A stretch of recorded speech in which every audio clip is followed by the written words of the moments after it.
여호와께서 모세에게 이르시되 하늘을 향하여 내 손을 내밀어 애굽 땅 위에 흑암이 있게 하라. 곧 더듬을 만한 흑암이리라. 모세가 하늘을 향하여 손을 내밀매 캄캄한 흑암이 3일 동안 애굽 온 땅에 있어서 그동안은 사람들이 서로 볼 수 없으며 자기 처소에서 일어나는 자가 없으되 온 이스라엘 자손들이 거주하는 곳에는 빛이 있었더라. 바로가 모세를 불러서 이르되 너희는 가서 여호와를 섬기되 너희의 양과 소는 머물러 두고 너희 어린 것들은 너희와 함께 갈지니라. 모세가 이르되 왕이라도 우리 하나님 여호와께 드릴 제사와 번제물을 우리에게 주어야 하겠고 우리의 가축도 우리와 함께 가고 한 마리도 남길 수 없으니 이는 우리가 그 중에서 가져다가 우리 하나님 여호와를 섬길 것임이며 또 우리가 거기에 이르기까지는 어떤 것으로 여호와를 섬긴지 알지 못함이니라 하나. 여호와께서 바로의 마음을 완악하게 하셨으므로 그들 보내기를 기뻐하지 아니하고 바로가 모세에게 이르되 너는 나를 떠나가고 스스로 삼가 다시 내 얼굴을 보지 말라. 내가 내 얼굴을 보는 날에는 죽으리라. 함께 읽겠습니다. 모세가 이르되 당신이 말씀하신 대로 내가 다시는 당신의 얼굴을 보지 아니하리이다. 아멘. 지난주에 우리는 우박과 메뚜기의 재앙을 통해서 하나님께서 바로가 믿고 의지하고 있던 그런 것들을 어떻게 무너뜨리시는지를 함께 살펴봤습니다. 여러분, 사람은요, 무언가 자신 안에 믿는 구석이 있으면 하나님께 결코 나아가지 않습니다. 잠시 나아갔더라도 뭔가 삶이 편안해지고 평통해지면 곧 그 마음이 교만해져서 하나님의 곁을 떠나고 맙니다. 바로는 이러한 부패한 사람의 마음을 가장 잘 보여주고 있는 인물입니다. 그는 세상에서 가장 큰 권력과 부와 그리고 힘을 가지고 있는 사람이었습니다. 그것이 이 바로의 마음을 강박하고 단단하게 만든 것이죠. 하나님의 놀라운 능력을 그가 여러 번 경험했음에도 불구하고 하나님 앞에 여전히 교만한 마음을 갖게 만들었습니다. 하나님은 바로의 이런 마음을 너무나 잘 알고 계셨고 그래서 그가 아직 의지하고 있는 다른 것들을 더 무너뜨리기 위해서 9번째 재앙과 10번째 재앙을 애굽에 내리시는 겁니다. 오늘은 그 중에서 9번째 재앙을 여러분과 함께 살펴보려고 합니다. 여러분, 9번째 재앙은요, 이 애굽의 종교와 매우 밀접한 관계가 있습니다.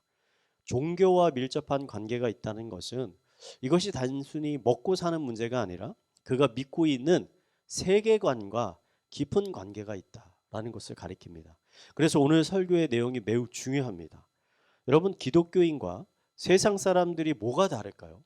기독교인은 주일에 이렇게 나와서 예배를 드리고 세상 사람들은 예배를 드리지 않는다. 이런 것이 다른 걸까요? 아닙니다.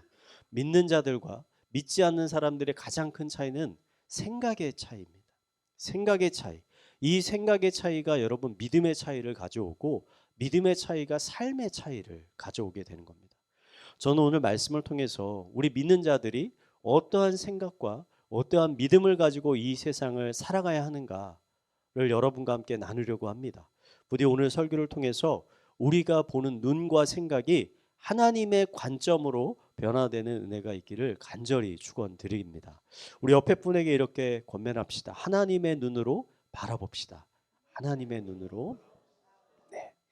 자, 하나님이 이 애굽에 내리신 10가지의 이 재앙은요, 그냥 랜덤 박스에서 뭘 뽑듯이 하는 그런 의미가 없는 재앙들이 아닙니다. 각각 그 재앙이 의미를 가지고 있어요.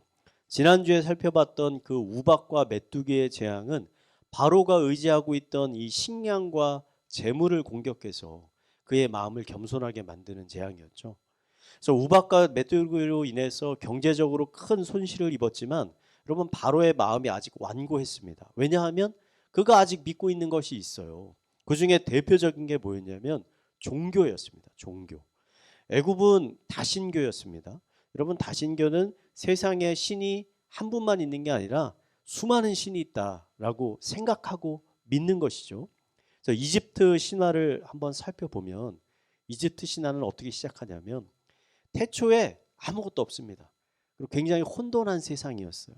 근데 그 혼돈한 세상 가운데 한 신이 그냥 자연스럽게 생겨나게 됐어요. 그 신이 이제 태양신 라라고 불리는 신입니다. 그래서 이집트에 등장하는 수많은 신들은 이 태양신으로부터 다 태생되게 된 거예요. 그래서 이제 수많은 신들이 생겨나게 된 거죠. 여러분 애굽이 어디에 위치해 있습니까? 지도로 보면 북아프리카에 있거든요. 사막에 가까워요. 1년 내내 태양이 막 쨍쨍 내리쬐는 곳입니다. 이런 자연 환경에서 생활하는 애굽인들은 자연스럽게 태양에 대해서 일종의 경외감을 갖게 된 것입니다. 그들은 태양이야말로 자연 만물 중에서 가장 위대한 것이다. 그리고 그 태양을 주관하는 태양신이야말로 신 중에 가장 위대한 신이다 라고 믿고 있었던 거죠. 그래서 이 애굽의 파라오들은 자신을 어떤 사람이라고 소개하냐면 이 태양신의 현신, 신이 인간의 모습을 입고 나온 거다. 내지 나는 태양신의 아들이다. 이렇게 주장을 했던 겁니다. 하나님은 이런 바로와 애굽인들의 믿음을 잘 알고 계셨죠. 그래서 애굽인들의 이런 잘못된 믿음을 깨버리기 위해서 오늘 9번째 재앙을 보내주시는 거예요. 하나님이 모세에게 하늘을 향해 손을 내밀어 애굽 땅 위에 흑암이 있게 하라라고 명령하셨습니다. 그래서 하나님의 말씀에 따라 모세가 하늘을 향해서 이렇게 손을 딱 드니까 갑자기 태양이 사라지고 애굽이 3일 동안 어둠에 갇히게 되었다. 여러분 이게 현대의 과학적인 관점에서 보면 뭐가 일어난 거죠? 개기일식이 일어난 것이라고 볼 수 있습니다. 근데 여러분 애굽에서 일어난 지금 이 일식과 우리가 일반적으로 알고 있는 개기일식엔 큰 차이가 있습니다. 일식은요 어떻게 일어납니까? 태양과 달과 지구가 일직선이 딱 되었을 때, 그래서 달이 태양을 가리면서 일어나는 게 일식이잖아요. 해가 사라지는 것. 그래서 태양의 일부분이 가려지는 것을 우리가 부분일식이라고 하고, 태양 전체가 다 가려지는 것을 개기일식이라고 하죠. 자연과학 시간 같네요. 여러분 개기일식은 평균적으로 2, 3년에 한 번 정도 일어난다고 합니다. 2, 3년에 한 번. 근데 이것이 지구 전 지구에서 관측되는 것이 아니라 어떤 한 지역에서만 그 개기일식을 볼 수 있다는 거예요. 그래서 한 지역에서 관측되는 개기일식은 어느 정도의 주기로 일어나느냐? 수십 년에 한 번, 길면은 100년에 한 번씩 일어난다는 거예요. 제가 기록을 찾아보니까 한국에서는 언제 개기일식이 일어났느냐? 1887년 함경북도에서 개기일식이 있었다고 합니다. 보신 분 아무도 없으시죠? 네. 그때 태어나신 분이 없으니까. 근데 다음 일식이 언제냐? 제가 찾아보니까 2035년에 있습니다. 앞으로 12년이 지나면 개기일식이 있는데 이거 우리가 볼 수가 없어요. 왜냐하면 관측할 수 있는 장소가 평양입니다. 평양. 우리가 그 사이에 통일되면 개기일식을 볼 수가 있습니다. 근데 이런 개기일식이 주기도 길지만 일어났을 때의 시간도 매우 짧다는 거예요. 대부분 매우 잠시 일어납니다. 2, 30분. 아주 길면 1시간 정도 일어나는 거예요. 근데 이 애굽에서 일어난 일식이 1시간, 2시간도 아니고 얼마나 기냐? 3일 동안. 3일 동안 해가 사라진 거예요. 여러분 이것은 애굽에서 일어난 이 일식이 일반적인 자연 현상이 아니라 하나님의 놀라운 역사였다라는 것을 우리들에게 가르쳐주고 있는 것이죠. 하나님께서 개기일식을 일으키신 이유는 너무나 명확하게 보이지 않습니까? 바로는 자신이 섬기는 태양신이 이 태양의 주인이라고 믿고 있었는데 사실 태양의 진짜 주인은 태양신이 아니라 이스라엘 백성들이 섬기는 여호와 하나님이다. 아멘이십니까 여러분? 아멘. 이 사실을 지금 가르쳐 주시기 위해서 일으키신 것이죠. 이 말씀을 보면서 현대인들은 이렇게 생각할 수 있습니다. 지금 우리 현대인들은 무지한 바로나 애굽 사람들처럼 태양신이 태양을 움직인다라고 생각하지 않는데, 그런 어리석은 믿음을 가지고 있지 않는데 이 9번째 재앙이 나하고 무슨 상관이 있는가, 이런 생각을 할 수 있습니다. 아닙니다. 여러분 상관이 있습니다. 매우 밀접한 상관이 있습니다. 여러분 농사를 짓고 살던 애굽인들에게요, 이 태양이 매우 중요한 천연 자원입니다. 애굽은 사막에 위치하고는 있지만 태양과 옆에 나일강이 같이 있잖아요. 그래서 늘 풍족한 식량을 얻을 수 있었던 거예요. 그래서 거기서 이제 고대 문명이 발생할 수 있었던 거죠. 그래서 이 애굽인들은 어떻게 생각하느냐? 이 태양신이 자신들의 삶을 지켜준다, 보호해준다, 때에 따라서 필요한 비와 해를 준다라고 믿고 있었다는 거죠. 여러분, 이러한 맥락에서 보면 우리 현대인들도요, 이 애굽 사람들과 크게 다르지 않습니다. 많은 현대인들은 어떻게 생각합니까? 국가나 어느 자신이 다니고 있는 회사나 혹은 자신이 가진 학벌이나 권력이나 돈이나 아니면 배우자든지 부모든지 자식들이 나의 삶을 보장해주고 지켜줄 거라고 믿고 살고 있잖아요. 사실이잖아요. 혹시 여러분 가운데서도 이런 생각을 가지고 계시지는 않습니까? 저는 정직하게 보니까 이런 생각 좀 있더라고요. 그렇다면 그분은요, 오늘 성경에 기록된 애굽 사람들과 사실은 생각하는 방식과 믿음이 크게 다르지 않은 거예요. 숭배하고 의지하는 대상만 달라졌을 뿐이지 나의 삶을 보호해주고 지켜줄 수 있는 힘이 하나님이 아니라 다른 어떠한 것에서 온다라고 믿고 있는 거잖아요, 지금. 바로는 애굽에 수많은 지금 재앙이 일어났지만 그것 때문에 애굽이 망하지는 않을 거다. 왜냐하면 어쨌든 태양신이 우리 애굽을 지켜주고 있다라고 믿고 있었던 거예요. 여러분, 이게 종교입니다. 다른 게 종교가 아니라 이게 종교예요. 그러니까 짐승이나 어떤 자연의 형상을 따라서 만든 우상 앞에서 우리가 절을 하고 제사를 드린다고 해서 종교가 아닙니다. 자신의 삶을 궁극적으로 지켜주고 보호해주는 대상이 다른 무엇이라고 생각하는 게 그게 바로 종교의 본질인 거예요, 본질. 여러분, 사람들은 신을 믿는 사람을 종교인이라고 부르잖아요. 그게 예수님이 됐던 뭐 부처가 됐던 알라신이 됐던 우린 종교인이라고 부르죠. 그리고 신을 믿지 않는 사람들을 무신론자라고 부릅니다. 신을 믿지 않는다. 그렇다면 무신론자는 아무것도 믿지 않는 것인가? 여러분, 아니죠. 여러분, 우리가 신을 믿는다라고 하는 건 단순히 신의 존재를 믿는다고 하는 겁니까? 아니에요. 신의 존재도 믿고 그 신을 의지한다는 거예요. 그 신이 우리의 삶을 책임져 줄 수 있다라고 믿는다라는 거예요. 이게 신을 믿는다라는 거죠. 그러므로 여러분, 무신론자는 단순히 신이 없다라고 생각하는 사람이 아니에요. 신이 아닌 다른 무언가를 믿고 의지하고 있는 사람이 바로 무신론자죠. 그 대상이 신이 아닐 뿐이에요. 근데 만약에 여러분, 어떠한 종교인이 자신이 믿음이 있다라고 주장하면서 종교인이라고 주장을 하면서 그가 믿고 있는 신 대신 다른 무언가를 더 의지하고 믿는다면, 다른 무언가를 더 바라보고 있다면 그 사람을 온전히 종교인이라고 얘기할 수 있겠습니까? 아니요. 그 사람은 거의 무신론자에 가까운 사람이에요. 왜 많은 기독교인들이 여러분 신앙생활을 하면서도 마음이 변하지 않고 인격이 변하지 않고 삶이 변하지 않는지 아십니까? 왜 기도의 자리에 나아가기가 그렇게 힘든지 아십니까? 그 이유 아주 간단합니다. 단순해요. 바로와 같이 아직 하나님보다 더 믿고 의지하는 대상이 있기 때문이에요. 그게 있으니까 하나님 앞에 나아가지 않는 거예요. 그래서 예수님이 자신을 따라오려는 무리들에게 여러분 이런 말씀하신 적이 있습니다. 누가복음 14장 26절인데 한번 읽겠습니다. 시작. 물은 내게 오는 자가 자기 부모와 처자와 형제와 자매와 더욱이 자기 목숨까지 미워하지 아니하면 능히 내 제자가 되지 못하고.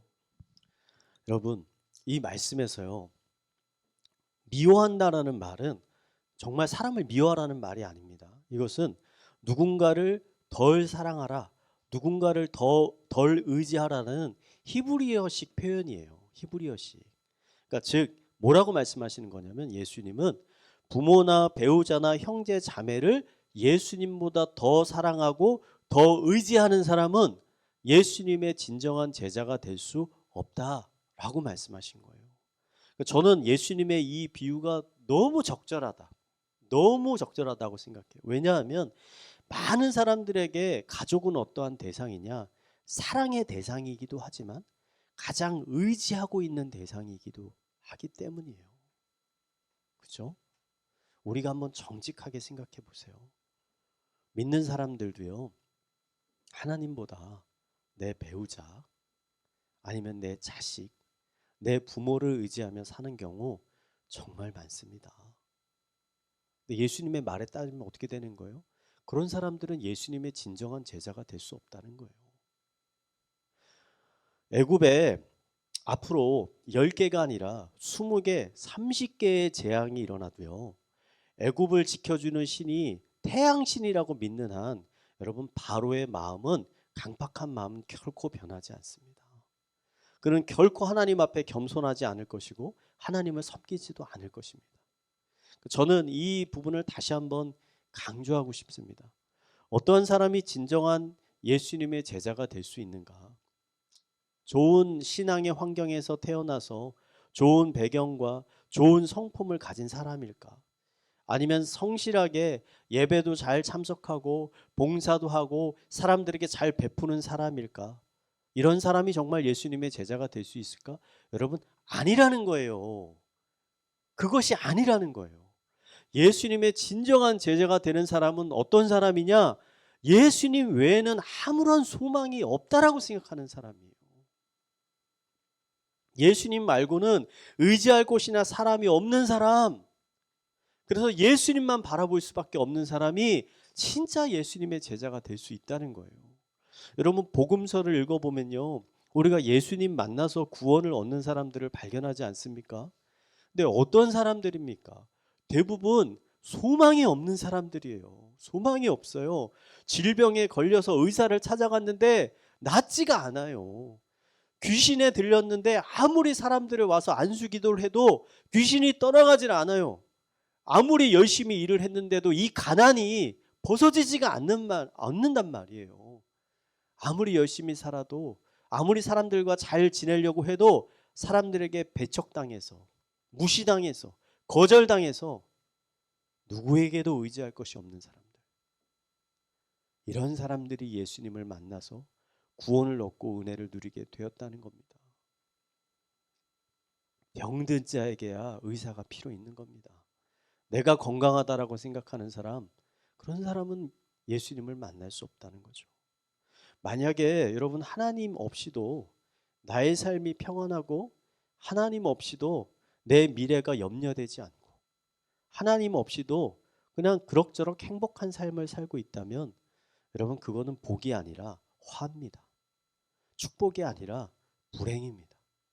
예수님이요, 심령이 가난한 자가 복이 있다라고 하셨습니다. 건강이 좋지 않으십니까? 괜찮습니다. 여러분, 돈이 많지 않으십니까? 그것도 괜찮습니다. 인간관계로 인해서 마음이 어려우십니까? 그것도 괜찮습니다. 오히려 이때가 예수님을 만날 수 있는 가장 좋은 때입니다. 이때 가장 중요한 건 뭐냐면요, 그 어려운 가운데, 막막한 가운데 예수님께 소망을 두는 거예요.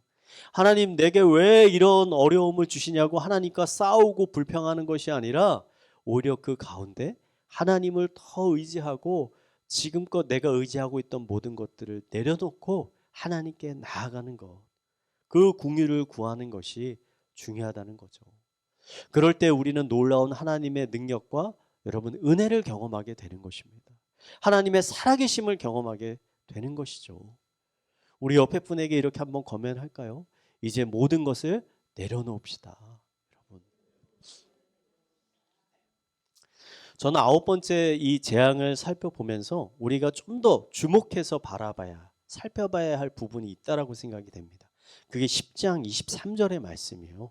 우리 한번 읽어보도록 하겠습니다. 읽겠습니다. 시작. 그동안 사람들이 서로 볼 수 없으며 자기 처소에서 일어나는 자가 없으되 온 이스라엘 자손들이 거주하는 곳에는 빛이 있었더라.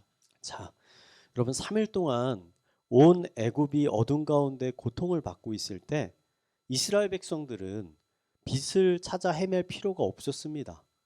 그들을 어둠에서 밝혀줄 촛불이나 등불을 준비할 필요도 없었습니다. 왜냐하면 그들이 거주하는 고센 땅에는 빛이 있었기 때문이에요. 하나님은 여러분 빛을 감추기도 하시고요, 빛을 나타내시기도 하시는 분이십니다. 예수님은 자신을 이렇게 선포하셨죠. 나는 빛으로 세상에 왔노니 물은 나를 믿는 자로 어둠에 거하지 않게 하려 함이로다.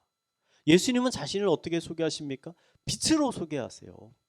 예수님은 어둠과 절망 가운데 있는 백성들을 구원하시기 위해서 빛으로 이 세상에 오셨다는 거예요. 그래서 예수님이 임하시면 어떠한 일이 일어납니까? 어둠이 물러가게 된다는 거예요. 절망과 낙심과 두려움이 사라지고 새로운 희망과 소망을 우리가 그때 발견하게 된다는 거죠. 오늘 말씀 가운데 정말 놀라운 것은요, 백성들이 빛을 찾아간 게 아니라는 거예요. 백성들이 빛을 찾아간 게 아니에요. 빛이 백성들을 찾아오셨다는 거예요. 그들 가운데. 성경은 이것을 어떻게 부릅니까? 은혜라고 부르는 겁니다. 이런 것을. 축복받기 위해서 아무런 희생과 노력을 하지 않았는데, 그래서 그러한 복을 받을 만한 아무런 자격이 없는데도 얻게 되는 복. 그것을 우리는 은혜라고 부르는 것이죠. 여러분, 그런 의미에서 기독교는 어떠한 종교입니까? 철저히 은혜의 종교입니다. 은혜의 종교. 여러분, 조선시대에 우리나라의 많은 여인들이 가족들의 이 건강과 복을 위해서 새벽에 정한수를 떠놓고 기도하는 분들 예전에 많이 있었습니다. 근데 여러분, 이 과정이 얼마나 복잡하고 번거로운지 아십니까? 정한수라는 게 무슨 물입니까? 우물에서 떠온 물을 정한수라고 하는 거예요. 우물정자를 써서. 근데 여러분, 이 물도 아무 때나 뜨는 게 아닙니다. 달빛이 우물 안에 있는 물에 비출 때, 그리고 주변이 아주 고요할 때 떠야 이게 아주 효과가 있는 정한수가 되는 겁니다. 특히 아주 이른 새벽 시간에 기른 물이 효과가 좋다고 해서 여인들이 언제 일어나는 거예요? 가족들이 다 자고 있는 그 새벽에, 그 추운 시간에 물을 길러가지고 그 앞에 떠놓고 끊임없이 기도하는 것 아닙니까? 그래야 조금이라도 더 큰 복을 받을 수 있다라고 생각한 거잖아요. 하지만 여러분, 기독교는 다릅니다. 기독교는 우리의 노력으로 복을 얻는 것이 아니라 이미 예수님께서 우리에게 준비해 주신 그 풍성한 복을 우리는 받아서 누리는 것이죠. 은혜의 종교인 기독교가 요구하는 것, 여러분, 딱 한 가지입니다. 복잡하지 않습니다. 하나님을 하나님으로 인정하라는 거예요. 태양이 태양신의 것이 아니라 하나님의 것임을 인정하라는 거예요. 태양신이 우리의 삶을 보호해주고 지켜주는 것이 아니라 하나님이 우리의 삶을 보호해주시고 인도해 주신다는 사실을 믿으라는 거예요. 그리고 그 하나님만을 의지하라는 거예요. 그러면 빛이신 예수님께서 어둠 가운데 있는 우리를 찾아오신다는 겁니다. 이것이야말로 기독교가 가지고 있는, 여러분, 저는 최고의 가치, 최고의 보물이라고 생각을 합니다. 왜냐하면 축복의 근거가 나라는 사람한테 있는 것이 아니라 축복의 근거가 하나님께 있다. 여러분, 이게 최고의 선물이고 은혜라니까요. 왜냐하면요, 우리는 너무나 연약하기 때문에, 우리는 너무나 자주 실패하기 때문에, 우리는 거룩하고 의롭고 정직하고 사랑이 넘치는 사람이 아니에요. 우리는 그런 존재들이 아니에요. 우리는 이기적이고 무례하고 시기하고 질투하는 사람들, 감사하기보다는 불평, 불만이 많은 사람들, 누구와의 약속을 신실하게 지키기보다는 나의 유익을 위해서 그 약속을 언제든지 깨는 사람들, 나를 조금이라도 불편하게 만들고 힘들게 만들면 나를 힘들게 하는 사람들을 찌르는 사람들, 이게 우리잖아요. 만약에 누군가 24시간 우리 바로 옆에 있어서 우리라는 사람을 나라는 사람을 평가한다면, 내 행동뿐만 아니라 내 마음속에서 생겨나는 그 모든 생각까지도 평가한다면 우리는 어떠한 평가를 받을 수 있을까? 의롭고 정직한 의인이라는 평가를 받을 수 있을까? 저는요, 1%도 자신이 없습니다. 저는 목회자지만 단 1%도 자신이 없습니다. 헌데 나의 노력과 이런 의로움이 아닌 예수님이 십자가에서 행하신 그 의로운 일들로 인해서 내가 구원을 얻고 풍성한 축복을 누릴 수 있다고 하니, 여러분, 이게 얼마나 큰 은혜입니까? 얼마나 위로가 되는 말씀입니까? 사랑하는 성도 여러분, 언젠가 우리의 삶에도요, 애굽에서 일어난 이런 칠흑과 같은 어둠이 찾아올 수 있습니다. 예상치도 못한 순간에 사방이 막혀 있는 것 같고 빠져나갈 수 있는 길을 도저히 찾을 수 없을 것 같아 방황하는 날이 우리에게도 올 수 있습니다. 그럴 때 오늘 출애굽기 10장 23절의 말씀을 여러분 굳게 붙잡으시기 바랍니다. 그동안은 사람들이 서로 볼 수 없으며 자기 처소에서 일어나는 자가 없으되 온 이스라엘 자손들이 거주하는 곳에는 무엇이 있었습니까? 빛이 있었더라. 온 세상이 어둠에 뒤덮여도요, 여러분 언제나 빛은 있습니다. 그 빛은 바로 예수님이십니다. 아멘이시죠? 빛이신 예수님께서 여러분을 구원해 주시기 위해서 반드시 여러분을 찾아오실 것입니다. 예수님께서는 이 시간에도 우리에게 이렇게 말씀하십니다. 우리 요한계시록 말씀 한번 같이 읽어볼까요? 한번 읽겠습니다. 시작. 그러나 내가 문 밖에 서서 두드리노니 누구든지 내 음성을 듣고 문을 열면 내가 그에게로 들어가 그와 더불어 먹고 그는 나와 더불어 먹으리라. 여러분 아멘. 더 이상 스스로 빛을 만들려고 노력하지 마시기 바랍니다. 꺼지지 않는 영원한 빛이 이미 여러분의 문 밖에 와 계십니다. 여러분이 마음의 문을 열고 그 빛이신 예수님을 초청하기만 하면 예수님은 언제든지 여러분의 마음속에 찾아와 주셔서 어둠을 밝혀주시고 여러분의 삶을 축복의 길로 인도해 주실 것입니다. 여러분 그러기 위해서요, 제가 실천적인 권면을 드립니다. 더 자주 기도의 자리에 나아가시기 바랍니다. 제 경험을 비추어 볼 때요, 하나님은요 언제 우리에게 가까이 찾아오시는가? 우리가 혼자 골방에 들어가 기도할 때 우리에게 더 가까이 찾아오시는 것 같아요. 예수님이 기도할 때 골방에 들어가 문을 닫고 은밀한 중에 기도하라 하셨잖아요. 왜 이런 말씀을 하셨을까 예수님께서? 그것이 하나님을 경험할 수 있는 가장 좋은 길이기 때문이에요. 여러분 이 원리가 복잡하지 않습니다. 여러분이 사람을 만나서 이야기를 한다고 생각해 보세요. 여러 사람들과 만나서 이야기하는 것과 여러분이 딱 한 사람을 만나서 1대1로 이야기하는 것과 어떠한 것이 더 대화의 깊이가 있겠습니까? 어떠한 것이 더 교제의 깊이가 있겠습니까? 당연히 1대1로 만나서 이야기하는 게 더 깊은 깊이가 있지 않겠습니까? 기도도 똑같다는 거예요. 골방의 기도는 단순히 복을 기도하는 기도가 아닙니다. 골방의 기도는 복의 근원이신 하나님과 깊은 만남을 갖기 위한 장소인 거예요. 깊은 교제를 갖기 위해서 그 장소로 나아가는 거예요. 그 교제를 통해 하나님으로부터 오는 은혜를 체험을 받는 시간이 골방의 기도의 시간이라는 거죠. 여러분 우리의 신앙이 차가워지는 이유는요 간단합니다. 우리의 골방이 차가워져 있기 때문이에요. 여러분 기도의 골방은 뭐와 같냐면요 우리 심장과 같아요. 심장. 여러분 심장이 뜨거우면 그 사람은 어떻습니까? 힘이 넘칩니다. 근데 그 사람이 아무리 덩치가 크더라도 심장이 차가우면 어떻게 됩니까? 아무런 힘이 없는 거예요. 여러분 그 누구도 여러분의 골방을 대신 데워줄 수 있는 사람은 없습니다. 여러분 스스로 그 골방을 뜨겁게 만들어야 됩니다. 골방에 기도가 없으신 분, 기도가 있었는데 지금은 기도를 잃어버리신 분들이 있다면요. 오늘 이 시간 결단하시기 바랍니다. 하나님 저는 하루에 5분 10분이라도 정말 빠지지 않고 하나님 기도의 자리에 한번 나아가 보겠습니다. 제가 기도를 시작해 보겠습니다. 여러분 기도하면 달라질까요?